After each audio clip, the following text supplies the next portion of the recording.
Everyone, welcome to my YouTube channel. कल हमने history के यूनिट फर्स्ट चैप्टर कंप्लीट किया था। आज हम हिस्ट्री का यूनिट 2 चैप्टर कंप्लीट करेंगे।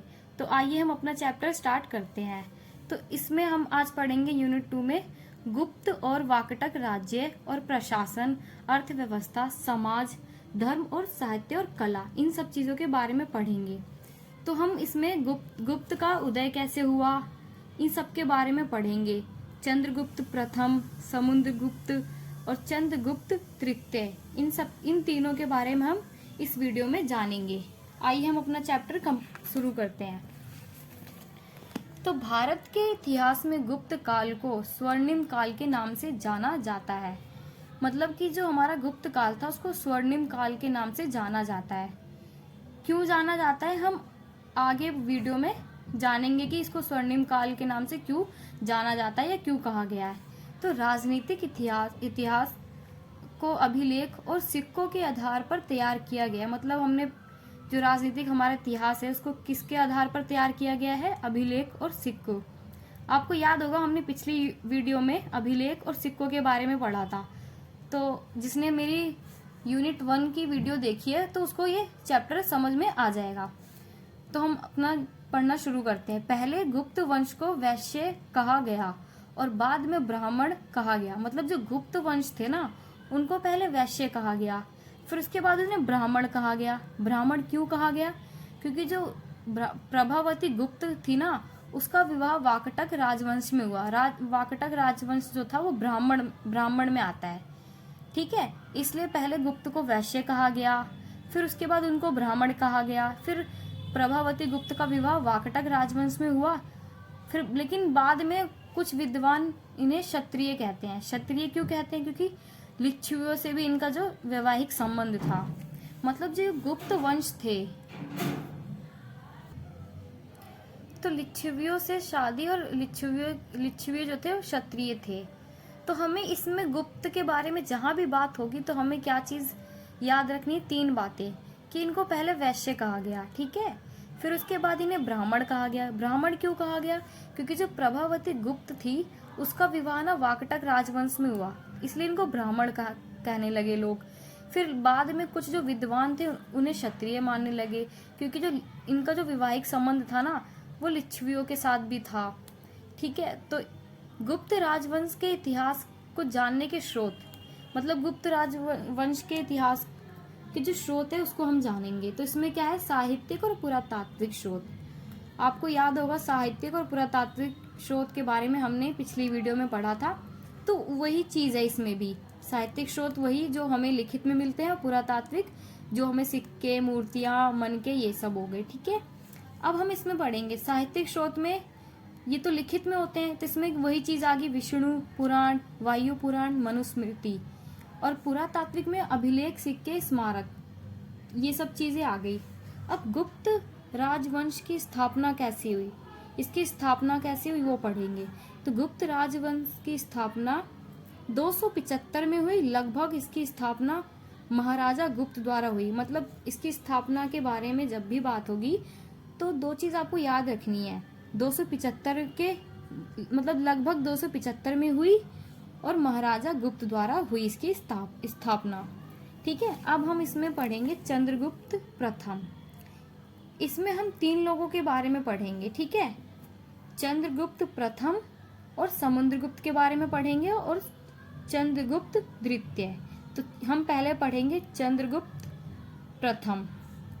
चंद्रगुप्त घटोत्कच के पुत्र थे और शुरुआत में चंद्रगुप्त बहुत शक्तिशाली थे। मतलब चंद्रगुप्त किसके पुत्र थे? घटोत्कच के, और ये बहुत शक्तिशाली थे। और चंद्रगुप्त जो थे दूरदर्शी सम्राट थे, मतलब दूर तक सोचने वाले, मतलब आगे तक की सोच रखते थे और दूर तक सोचने वाले थे। और उन्होंने अपने साम्राज्य को बहुत बेहतर बनाया, क्योंकि ये बहुत आगे की सोच से थे, इसलिए इनका जो साम्राज्य था बहुत अच्छा था। इन्होंने अपने साम्राज्य को लेकर बहुत अच्छे काम किए, इसलिए इनका साम्राज्य बहुत बेहतर बना। चंद्रगुप्त लिच्छवियों से विवाह किया। तो मतलब चंद्रगुप्त ने लिच्छवियों से भी विवाह किया था, ठीक है। और इनमें ऐसा होता था सहयोग और समर्थन के लिए अपने से बड़े के साथ विवाह करना।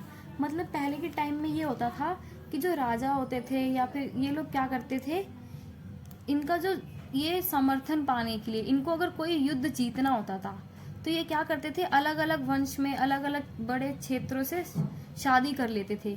अब वो रिश्तेदार बन गए हैं तो उन्होंने बिना जीते ही उस क्षेत्र पर अपना अधिकार जता लिया। उन्होंने सहयोग और समर्थन के लिए अपने से बड़े वर्ग के साथ विवाह करके जीत हासिल करना, मतलब ये एक तरीका होता था कि बिना ही युद्ध करे हम एक क्षेत्र को जीत जाते थे। ये ऐसा होता था पहले के टाइम में, और इसके प्रमाण कुछ स्वर्ण सिक्कों से प्राप्त हुए हैं।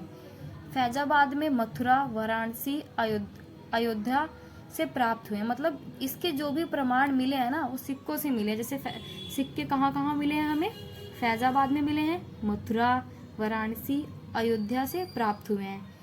चंद्रगुप्त का शासनकाल गंगा की मध्य भूमि मगध और साकेत और प्रयाग में हुई। मतलब जो चंद्रगुप्त थे ना उनका शासनकाल कहाँ तक था ये हम इसमें बताया है कि गंगा की मध्य भूमि मगध और साकेत और प्रयाग में था। ठीक है, तो हमने यहाँ पे चंद्रगुप्त प्रथम के बारे में जान लिया कि क्या क्या क्या था इनके शासनकाल में। अब हम पढ़ेंगे समुद्रगुप्त 350 से 375। समुद्रगुप्त के बारे में हम पढ़ेंगे। ठीक है, तो समुद्रगुप्त एक महान शासक था। समुद्रगुप्त एक महान शासक था। इसे भारत का नेपोलियन भी कहा जाता था। नेपोलियन क्यों कहा गया इसे भारत का, क्योंकि इसने जितने भी युद्ध लड़े सब में ये विजय रहा, इसलिए ये एक वीर योद्धा रहा। ठीक है, अशोक स्तंभ में एक लंबी प्रशस्ति मिली। मतलब अशोक स्तंभ है उसमें समुद्रगुप्त की एक लंबी प्रशस्ति मिली। प्रशस्ति का मतलब वही हो गया, मैंने आपको बताया था कि किसी वस्तु या किसी व्यक्ति के बारे में मतलब प्रशंसा की हुई, तारीफ करना। तो इनकी तारीफ में एक लंबी प्रशस्ति मिली है कि समुद्रगुप्त के शासनकाल की। ठीक है, अब हमारा यह पॉइंट है। और ताम्र पट्टिका 2 मिली है, मतलब 2 ताम्र पट्टिका मिली है 2। और प्रशस्ति को लिखने वाला, मतलब हमने पढ़ा कि लंबी प्रशस्ति मिली है। ठीक है, एक पॉइंट ये हो गया हमारा। दूसरा पॉइंट हम क्या बना सकते हैं कि प्रशस्ति को लिखने वाला कौन था, हरिसेन नामक व्यक्ति था जो बहुत प्रसिद्ध था, बहुत ज्यादा फेमस व्यक्ति था वो। ठीक है, समुद्रगुप्त आर्यवत के 9 राजा को हराया। मतलब समुद्रगुप्त ने 9 राजा को हराया, दक्कन के जंगली क्षेत्रों के राजा को हराया और राजस्थान के पूर्णगढ़ संघों के 9 क्षेत्रों को हराया। मतलब कि समुद्रगुप्त के बारे में हमने क्या क्या पढ़ लिया यहाँ पे। वो महान शासक था, भारत का नेपोलियन कहा गया। किस लिए कहा गया, क्योंकि उसने जितने भी युद्ध लड़े वह सब में ही विजय रहा, एक वीर योद्धा रहा। ठीक है, और समुद्रगुप्त ने 9 राजा, आर्यवत के 9 राजा को हराया। ठीक है, 9 राजाओं को हराया, फिर दक्कन के जंगली क्षेत्रों के राजा को हराया और फिर राजस्थान के पूर्णगढ़ संघों के 9 क्षेत्र को हराया और गुलाम बनाया और सभी से क्या लिया, टैक्स लिया। मतलब सबको हराया, उनको गुलाम बना लिया और सभी से क्या, टैक्स लिया। तथा और इन्होंने अश्वमेध यज्ञ भी किया था। समुद्रगुप्त ने अश्वमेध यज्ञ भी किया था। समुद्रगुप्त के काल में 6 प्रकार के स्वर्ण सिक्के मुद्राएं मिली हैं।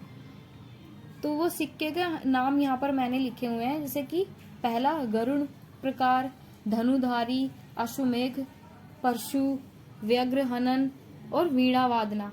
आपको पता होगा पिछले वीडियो में ये सब हमने कुछ हमने पढ़ी हुई है।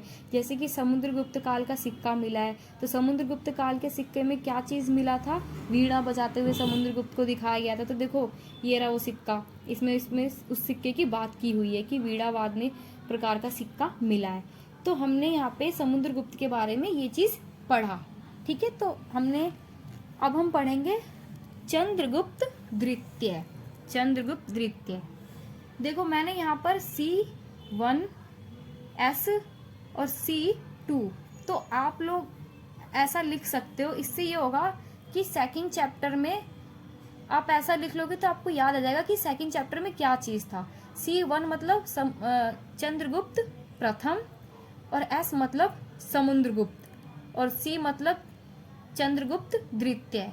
ठीक है, तो अब हम बात करेंगे चंद्रगुप्त द्वितीय की।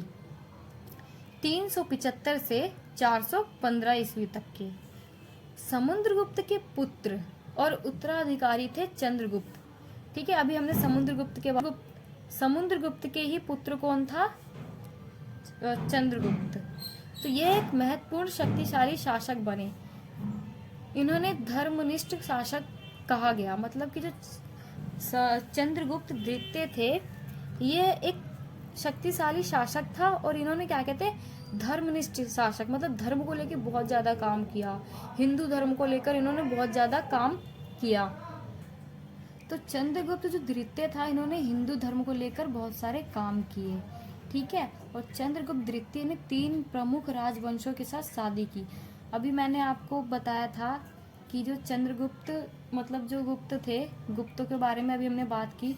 उनके में ये होता था कि समर्थन पाने के लिए, सहयोग पाने के लिए, जीत हासिल करने का, बिना युद्ध करे जीत हासिल करने का इनका एक तरीका होता था कि अलग अलग वंश में शादी कर लेते थे, रिश्तेदार बन जाते थे, तो बिना युद्ध करे ही वो जीत जाते थे। तो इसमें भी क्या, अब देखो यहाँ पे हम पढ़ेंगे वंश। चंद्रगुप्त द्वितीय ने 3 प्रमुख राजवंशों के साथ शादी की। पहला वंश था नागवंश, वाकटक वंश, कदम वंश। ठीक है, तो 3 वंश के साथ इन्होंने शादी की। नागवंश में कौन था? कुबेर नागा, मतलब ये रानी थी नागवंश की। ठीक है, और वाकटक वंश में प्रभावती गुप्त।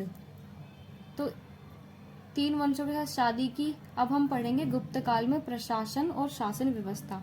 मतलब गुप्त काल में शासन और व्यवस्था कैसी थी। ठीक है, तो यहाँ पे मैंने कुछ पॉइंट लिखे हैं। अगर जहाँ भी शासन की या व्यवस्था के बारे में पूछा जाए तो नॉर्मल सी बात है कि राजा होता है, मंत्री होगा, और फिर क्या कहते हैं राजकुमार, फिर अधिकारी होते हैं, सेना होती है, और सेनापति, दंड अधिकारी, ये सब चीजें होती हैं। ठीक है, तो आप ये सब याद कर लोगे फॉर्मेट, तो आप अच्छे से लिख लोगे जहाँ भी अगर शासन व्यवस्था की बात होगी। तो यहाँ का जो शासक या सम्राट, मतलब राजा कैसे थे इसमें गुप्त काल में? तो गुप्त साम्राज्य में राजतंत्र था, मतलब राजतंत्र था, और यहाँ राजाओं द्वारा शासन किया जाता था। शासन व्यवस्था थी जिस पर राजा का नियंत्रण होता था, मतलब राजा का पूरा नियंत्रण था। और गुप्त शासक ने कई उपाधि धारण करी। मतलब उपाधि है जो अपने नाम के आगे लगाते हैं, जैसे कि परमेश्वर, महाराजा धीराज, गुप्त शासक। और गुप्त शासक देवी उत्पत्ति में विश्वास रखते थे। देवी उत्पत्ति का मतलब ये है कि उनका ये मानना था कि वो अपनी तुलना भगवान से करते थे, कि भगवान ने हमें बनाया ही इसलिए है कि हम लोगों पर राज कर सके। ठीक है, तो सम्राट प्रशासन का मुख्य स्रोत था, और सम्राट राजा के पास बहुत शक्तियां थी। मतलब राजा के पास, अब राजा है तो राजा के पास बहुत सारी शक्तियां होंगी ना। और न्याय व्यवस्था में अंतिम फैसला भी किसका होगा? राजा का ही होता था। और जो सम्राट में लोगों की योग्यता देखता फिर उसकी नियुक्ति करता। सम्राट की पत्नी भी शासन व्यवस्था में देखती थी। मतलब ये था कि जो राजा था वो लोगों को देखता था कि कैसे हैं, और उस हिसाब से उनकी नियुक्ति करता था, हर मतलब अलग अलग काम को लेकर। ठीक है, और इसमें जो राजा की जो वाइफ होती थी, पत्नियां होती थी, वो भी शासन व्यवस्था को देखती थी। अब हम इसमें मंत्री और अमात्य के बारे में पढ़ेंगे। मंत्री और अमात्य वही होगा, जैसे कि जो राजा होता है तो उस राजा अकेले थोड़ी ना सब कुछ संभालेगा, उसमें कुछ अधिकारी होते हैं, जैसे उसका बेटा हो गया या और भी अधिकारी हो गए, सेनापति, ये सब हो गए मंत्री। तो मंत्री अमात्य हो गए। अब हम पढ़ेंगे केंद्रीय अधिकारी, मतलब उसमें अधिकारियों के बारे में पढ़ेंगे। तो प्रतिहार था। प्रतिहार जो राजा के दरबार के प्रमुख अधिकारी थे, जो लोग राजा से मिलना चाहते हो। ठीक है, तो वो प्रतिहार से पहले अनुमति लेंगे। अगर राजा से किसी भी व्यक्ति को मिलना है तो वो प्रतिहार के पास आएगा, उससे अनुमति लेगा, फिर वो जाके राजा से मिल सकता है। सेनापति राजा के आदेश अनुसार कार्य करते थे और सेना की देखरेख करते थे, युद्ध में महत्वपूर्ण भूमिका निभाते थे। सेनापति क्या करते थे? राजा के अनुसार कार्य करते थे और सेना की देखरेख करते थे, और युद्ध जब होता था उसमें उनकी महत्वपूर्ण भूमिका निभाते थे। अब हम पढ़ेंगे महासंधि विग्रहिका। तो गुप्त काल में महत्वपूर्ण अधिकारी था, युद्ध और शांति का मंत्री होता था। मतलब ये जो है महासंधि विग्रहिका, ये गुप्त काल में ना शांति मतलब युद्ध और शांति का मंत्री होता था। समझ लो मतलब शांति समझौते करवाता था। और दंड अधिकारी का मतलब वो हो गया जैसे कि आज के टाइम में होता है ना, पुलिस होगी या पुलिस विभाग हो गया, मुख्य अधिकारी हो गई, ये सब। और हम अब इसमें पढ़ेंगे कुमार मात्य हो गया। जैसे दंड अधिकारी में पुलिस आ गया, तो कुमार मात्य में इससे बड़े लेवल के आ गए, सबसे बड़े अधिकारी आ गए, जैसे आईएएस हो गया, आईपीएस, ऐसे होते थे गुप्त काल में। मतलब इस टाइम में तो आईएएस होते हैं, तो इसी तरीके से ही बड़े अधिकारी होते थे गुप्त काल में। तो ये हमने पढ़ लिया केंद्रीय अधिकारी के बारे में। अब हम पढ़ेंगे इनकी सामाजिक जीवन कैसा था। तो गुप्त काल में समाज में वर्ण व्यवस्था थी, 4 वर्ण थे। मतलब वर्ण व्यवस्था वही ब्राह्मण, क्षत्रिय, वैश्य, शूद्र। आपने पढ़ा होगा वर्ण व्यवस्था के बारे में पहले क्लास में भी, पहले 12th क्लास में हमने ये पढ़ चुका है। तो ब्राह्मण का क्या काम था? ब्राह्मण क्या करते थे? वेद पढ़ना, मतलब धर्म के काम करते थे। पूजा पाठ, वेद पढ़ना, पढ़ाना, दान देना, दान लेना, धर्म, ये सब काम करते थे ब्राह्मण। और जो क्षत्रिय थे, वो जो राजा और थे, वो क्षत्रियों में आते थे, ठीक है। और वैश्य क्या हो गए? वैश्य लोग क्या करते थे? व्यापार करते थे, कृषि करते थे, पशु पालन करते थे। और जो शूद्र थे, वो इन तीनों का काम करते, तीनों वर्णों की सेवा करते थे। शूद्र मतलब सबसे नीचे लेवल का शूद्र हो गया। ये तीनों वर्णों की सेवा करते थे, और व्यापार, कृषि, ये सब शूद्र भी करते थे, ठीक है। अब हम पढ़े, और वराह मिहिर के अनुसार ब्राह्मण, क्षत्रिय, वैश्य, शूद्र, घर में जो कमरे होते थे ना, क्रम अनुसार होते थे। मतलब वराह मिहिर के अनुसार जो ब्राह्मण है उसके घर में 5 कमरे होंगे, जो क्षत्रिय है उसके घर में 4 होंगे, जो वैश्य है उसके 3, शूद्र के 2। मतलब जैसे जैसे लेवल उनका कम होता जाएगा, कमरे भी वैसे ही उस हिसाब से क्रम अनुसार होते थे, ठीक है। अब इसमें न्याय व्यवस्था में भेदभाव होता था। मतलब कि न्याय को लेकर भेदभाव होता था। साफ पता चल रहा है कि ब्राह्मण के घर में 4 और ब्राह्मण के घर में 5, क्षत्रिय के 4 हो गए, शूद्र के देखो 2 कमरे दे दिए। तो भेदभाव दिखाई देता है यहाँ पे।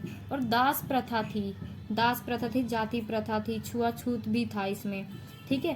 फायान और अछूतों को चंडाल कहा जाता था। मतलब चंडालों के बारे में भी इनमें बताया। चंडाल वो होते थे जो मतलब कि अछूत कार्य करते थे, और वो क्या कहते क्षेत्र से मतलब बाहर रहते थे।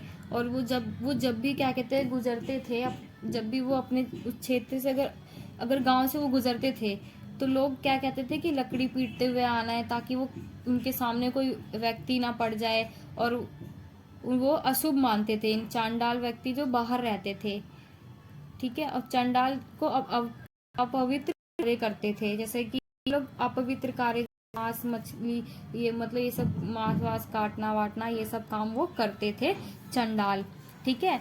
स्मृति ग्रंथ में 2 दास प्रथा के बारे में पता चलता है। स्मृति ग्रंथ है ना, उसमें 2 दास प्रथा के बारे में पता चलता है। मतलब युद्ध में जो युद्ध में हार गए लोग, उन्हें बंदी बना लिया जाता था, और दास के रूप में घरेलू कार्य के लिए रखा जाता था। मतलब कि जो लोग ना युद्ध में हार गए, उन्हें बंदी बना लिया जाता था, और दास के रूप में उनसे घरेलू काम करवाए जाते थे। या फिर जो लोग कर्ज नहीं दे पाए, उनको दास बना लेते थे। मतलब स्मृति ग्रंथ में 2 दासों के बारे में हमें पढ़ना है। तो वो लोग जो युद्ध में हार जाते हैं, उन्हें दास बना लिया। जो कर्ज नहीं दे पाते, उन्हें वह दास बन जाते थे, और उन पर ना स्वामित्व का पूरा नियंत्रण होता था, ठीक है। अब हम पढ़ेंगे मुख्यतः विवाह, सजातीय विवाह। मतलब कि अपनी ही जाति में इनके में क्या होता था, अपनी ही जाति में शादी की जाती थी। अनुलोम, दूसरे जाति की दूसरी जाति में शादी। मतलब कि सजातीय जो हो गया अपनी जाति में ही, और जो अनुलोम है दूसरे की दूसरे, जैसे कि आजकल कास्ट को लेकर कोई भी भेदभाव नहीं है, एक दूसरे की कास्ट में शादी हो जाती है, तो उसे अनुलोम विवाह बोलेंगे।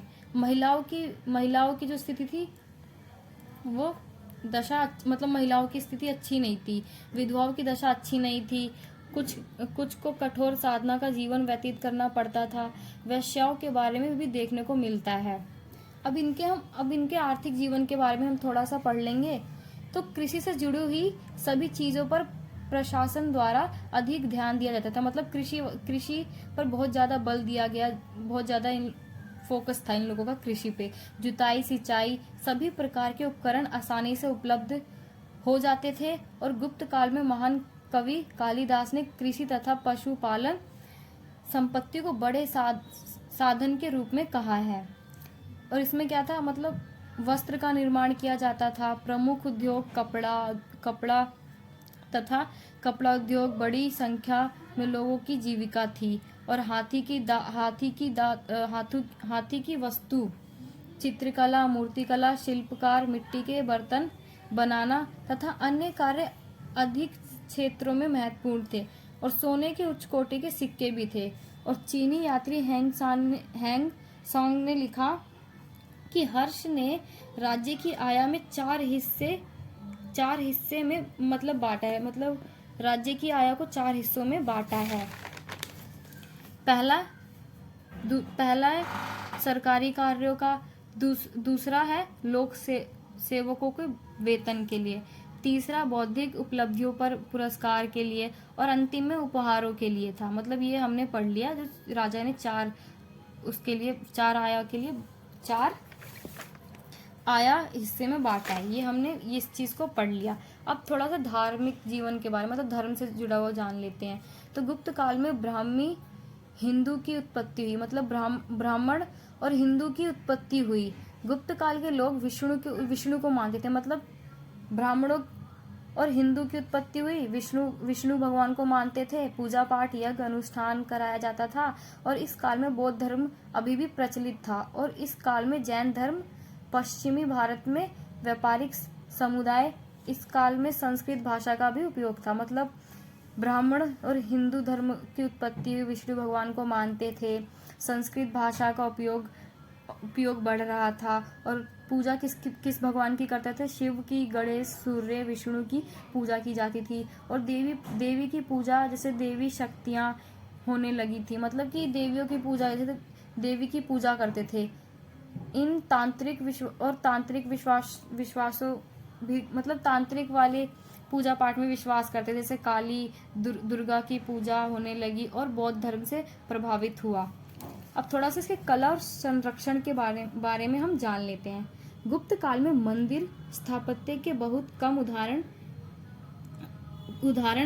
बचे हैं। जैसे अजंता और एलोरा गुफाएं में मिली, जिसमें अच्छी चित्रकारियां मिली हैं। मतलब अजंता एलोरा की गुफाएं मिली हैं जिसमें कि अच्छी चित्रकारियां मिली हैं। और शैलों और चट्टानों को काटकर, और एलोरा, एलिफेंटा और औरंगाबाद में चट्टानों को काटकर विष्णु शिव मंदिर बनाने की प्रणाली, ललितगिरी, रत्नागिरी, उदयगिरी में शासकों, व्यापारी द्वारा बौद्ध स्तूप बनवाए गए। अजंता की गुफाओं में मूर्तियां सजाई गई। मतलब ये सब, मतलब कि किस भगवान के बारे में बात की, क्या क्या रत्नागिरी और ललितगिरी, इन सब के व्यापारी द्वारा बौद्ध स्तूप बनवाए गए और अजंता की गुफाओं में मूर्तियां सजाई गई। साहित्य के बारे में जान लेंगे। साहित्य में विष्णु पुराण, वायु पुराण और अन्य राज्यों का उदय हुआ, और वाकटक, मैत्रक, दक्कन में तमिलम का। तो ये हमारा चैप्टर कंप्लीट होता है। आज की वीडियो थोड़ी लंबी हो गई क्योंकि इसमें एक्सप्लेन करने के लिए बहुत कुछ था। तो अगर आपको वीडियो अच्छी लगे तो कमेंट्स करें, लाइक करें और बेल आइकन को क्लिक करना ना भूलें। वीडियो को ज़्यादा से ज़्यादा शेयर करें और जिनको इसकी ज़रूरत है उसको शेयर करें और मुझे सपोर्ट करें, ताकि मैं आपके लिए और भी अच्छी वीडियो बना सकूं और आपको दिखा सकूं। वीडियो को सब्सक्राइब करना ना भूलें। तो अभी के लिए चलती हूँ। Thank you.